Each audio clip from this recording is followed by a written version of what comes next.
अस्सलाम वालेकुम friends. Drama serial रहमत की आने वाले एपिसोड में उस वक्त आएगा एक ज़बरदस्त ट्विस्ट जब शायान साहब और अनाया के वालिदैन की कोशिशें रंग लाएंगी और बारी अपने वालिद की बीमारी की वजह से इमोशनली ब्लैकमेल हो जाएगा और शादी के लिए हथियार डाल देगा। हम देखेंगे फ्रेंड्स के दावत के बाद शायान साहब एक बार फिर बिस्तर पकड़कर लेट जाएंगे और बारी से कहेंगे कि मैं मरने से पहले तुम्हारी शादी देखना चाहता हूँ। तो बारी अपने बाप की जिद के आगे मजबूर हो जाएगा और कहेगा अगर आपकी यही जिद है तो मैं शादी के लिए तैयार हूँ। बारी की बात सुनकर शायान साहब एकदम से हशाश बशाश हो जाएंगे और बिस्तर पर बैठ जाएंगे और बारी से कहेंगे क्या कहा तुमने बारी? क्या तुम अनाया से शादी के लिए राजी हो? तो बारी अपने बाप की खुशी की खातिर कह देगा हाँ, मैं अनाया से शादी के लिए राजी हूँ। दूसरी तरफ अनाया की माँ मनाल का ब्रेन वॉश करते हुए उसे अनाया और बारी के रिश्ते पे रजामंद करते हुए कहेंगी जिस तरह तुम्हारा और राहील का रिश्ता एक बार खत्म हो गया, मगर देखो दोबारा तुम दोनों का रिश्ता जुड़ गया और तुम्हारी और राहील की शादी भी हो गई, तो क्या बारी और अनाया का रिश्ता एक बार फिर से नहीं जुड़ सकता? हम सब की बल्कि तुम्हारे बाप की भी शदीद ख्वाहिश है कि बारी और अनाया का रिश्ता एक बार फिर से जुड़ जाए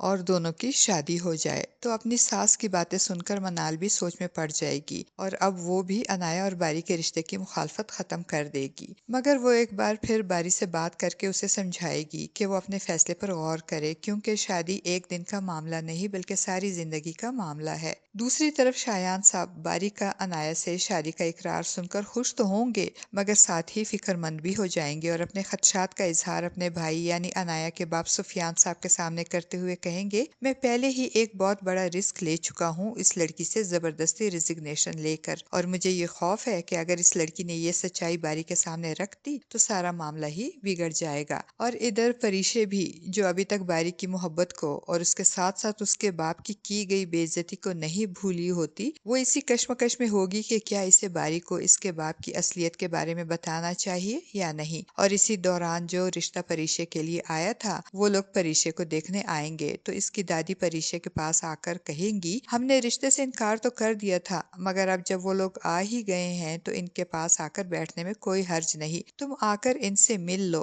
अपनी दादी की बात सुनकर परीशे सोच में पड़ जाएगी और अपनी माँ और दादी के ख्वाहिश का एहतराम करते हुए अपनी दादी से कहेगी कि दादी आप इन लोगों को हाँ कह दें, मुझे इस रिश्ते पे कोई एतराज नहीं है। फ्रेंड्स, आपको क्या लगता है अब क्या होगा आगे? क्या बारी का रिश्ता अनाया के साथ हो जाएगा और क्या परीशे के घर वाले भी परीशे के लिए आए हुए रिश्ते को कबूल कर लेंगे, या फिर परीशे बारी से मिलकर उसको उसके बाप की सच्चाई बता देगी? आपका इस बारे में क्या ख्याल है फ्रेंड्स? अपनी कीमती राय का इजहार कमेंट बॉक्स में जरूर कीजिएगा। वीडियो अच्छी लगे तो वीडियो को लाइक और चैनल को सब्सक्राइब करना ना भूलिएगा।